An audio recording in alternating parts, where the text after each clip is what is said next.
পরম প্রেমময় শ্রী শ্রী ঠাকুরের শ্রীচরণে আমার ভক্তিপূর্ণ প্রণাম জানাই। শ্রী শ্রী বড়মা, শ্রী শ্রী বরদাও, শ্রী শ্রী আচার্য দেবের শ্রীচরণে আমার ভক্তিপূর্ণ প্রণাম জানাই। ঠাকুর পরিবারের প্রতি প্রত্যেকের চরণে আমার ভক্তিপূর্ণ প্রণাম জানাই। আজকে আমি ঠাকুরের অদ্ভুত এক লীলা আলোচনা করব, শুনলে আশ্চর্য হয়ে যাবেন। সবাই ভাববেন এও কি সম্ভব? হ্যাঁ, সেদিন সম্ভব হয়েছিল। এক ভক্তপ্রাণ দাদা, তিনি ইষ্টপ্রাণ, তিনি ইষ্টভীতি করেন, ঠাকুরকে খুব বিশ্বাস করেন, ঠাকুরকে খুব ডাকেন। তার জীবনে যা ঘটে গেল, যেটা আমরা কোনো দিন সেটাকে সম্ভব বলে মনে করতে পারি না, কিন্তু যেদিন ঘটেছিল। যাই হোক, ঘটনাটা আমি এখন আলোচনা করছি। সেই দাদাটির নাম প্রফুল্লদা। তিনি থাকতেন আসামের তেজপুরে। তো সেখানে রাঙাপাড়ায় তিনি একটা গালামালের দোকানে চাকুরি করতেন। তো করছেন, একদিন সন্ধ্যায় রেডিওতে খবর দিচ্ছে চীনারা দেশ আক্রমণ করেছে, যত শীঘ্র পারেন এই শহর ত্যাগ করুন। তিনি ভাবলেন যে আমি এখন কি করব, আমি তো এখন দোকানে আছি।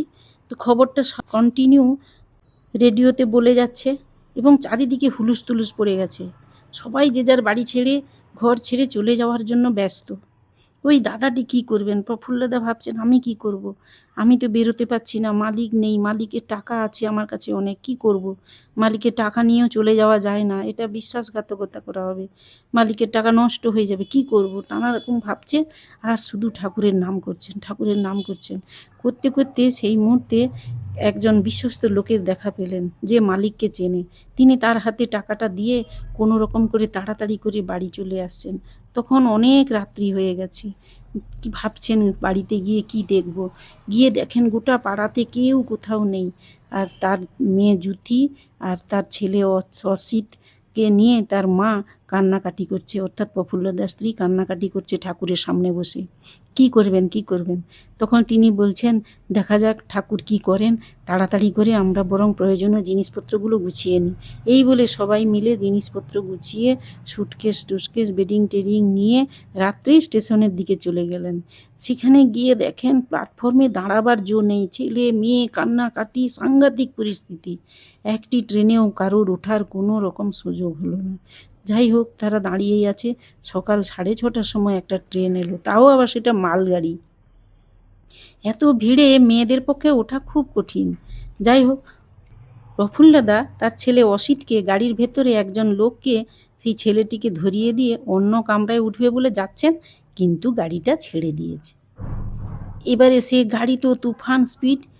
তিনি তখন মাথায় হাত দিয়ে চিৎকার করছেন, হায় রে আমি কি করব, আমি আমার ছেলেকে হারালাম, আমি কি করব ঠাকুর। সে চিৎকার করছে আমি কি করব, কি করব বলতে বলতে দৌড়াচ্ছে ট্রেনের পিছনে পিছনে, জোর দৌড়াচ্ছে, জোর দৌড়াচ্ছে। তার কোনো জ্ঞানই নেই যে কোনো ট্রেনের পিছনে ছুটে ট্রেন ধরা যায় না, তবুও তার কোনো খেয়াল নেই।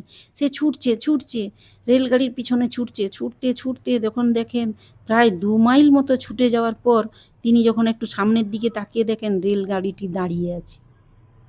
তখন তার চোখে জল, ঠাকুর, রেলগাড়িটা দাঁড়িয়ে আছে, এ তোমার কি দয়া ঠাকুর। তিনি ছুটে গেলেন রেলগাড়ির কাছে, যে কামরায় তিনি ওই লোকটিকে দিয়েছিলেন সেই কামরার কাছে যেতেই ওই লোকটি তখন হাত বাড়িয়ে বলছেন, নিন দাদা আপনার ছেলেকে নিন। তখন তিনি তার ছেলেকে নিয়ে বুকে জড়িয়ে, সে কি কান্না, ঠাকুর তোমার এত দয়া, এভাবেও হয়। আর ছেলেটিকে তিনি কোলে নেওয়ার সঙ্গে সঙ্গে ট্রেনটাও ছেড়ে দিল। তিনি মনে মনে ভাবছেন, ঠাকুরের এত অদ্ভুত দয়া, এভাবেও হয়। যাই হোক, ঠাকুরের নাম করতে করতে এবার তার মনে পড়ে গেল যে তিনি স্টেশনে তার স্ত্রী আর মেয়েকে রেখে এসছেন। আবার উল্টো দিকে তিনি দৌড়াতে শুরু করলেন, দৌড়াচ্ছেন ছেলেকে কোলে নিয়ে, দৌড়াচ্ছেন। তিনি ভাবছেন কি কি অবস্থা, গিয়ে কি দেখব, মেয়ে আর মেয়ের মা কি রকম অবস্থায় আছে, আদৌ আছে না কি করেছে। আবার তিনি ঘুরে স্টেশনের দিকে যাচ্ছেন। তিনি কয়েকবার হোঁচটও খেয়েছেন, পড়েও গেছেন, আবার ছেলেকে নিয়ে দৌড়াচ্ছেন। স্টেশনে এসে দেখেন সেখানে যেখানে তাদের ছেড়ে দিয়ে গেছিলেন সেখানে তারা নেই। আশেপাশে অনেক খোঁজাখুঁজি করলেন, তাও পেলেন না।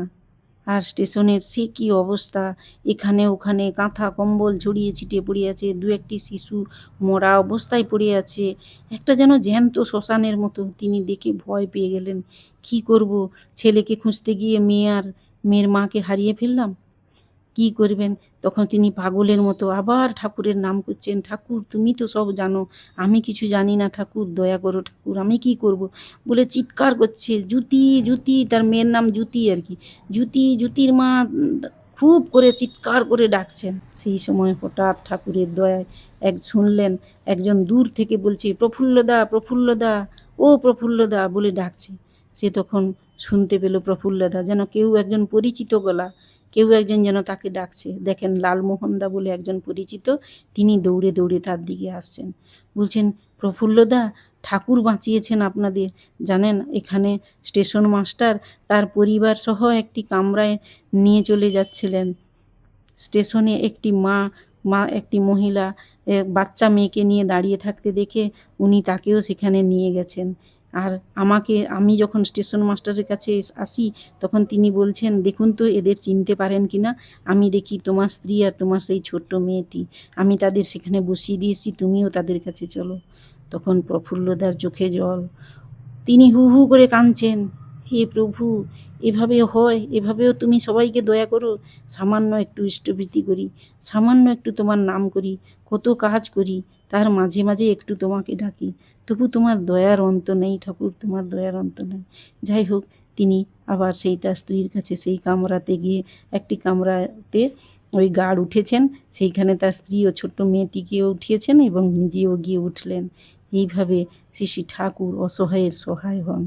অজিতদা সেদিন বলেছিলেন যে গাড়িটা দাঁড়ানো এবং আবার এখানে গাড়ি পেয়ে যাওয়া, এও ঈশ্বরের এক বিরাট কৃপা ছাড়া, ঠাকুরের দয়া ছাড়া এ কোনো দিন সম্ভব ছিল না। আমি সেদিন সব কিছুই হারিয়ে ফেলতাম যদি ঠাকুরের দয়া না পেতাম। ওই দিনটা ছিল 1962 সালের 19শে নভেম্বর, ডেটটাও তিনি দিয়েছেন।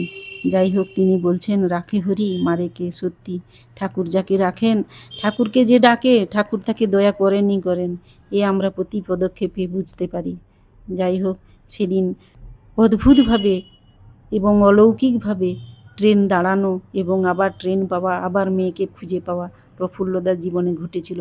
এইরকম আমাদের প্রত্যেকের জীবনে যারা দীক্ষিত, সাধারণ একটুখানি ইষ্টভীতি করি, একটু নাম ধ্যান করি কি করি না, তাতেই ঠাকুর আমাদের এরকম দয়া করেন।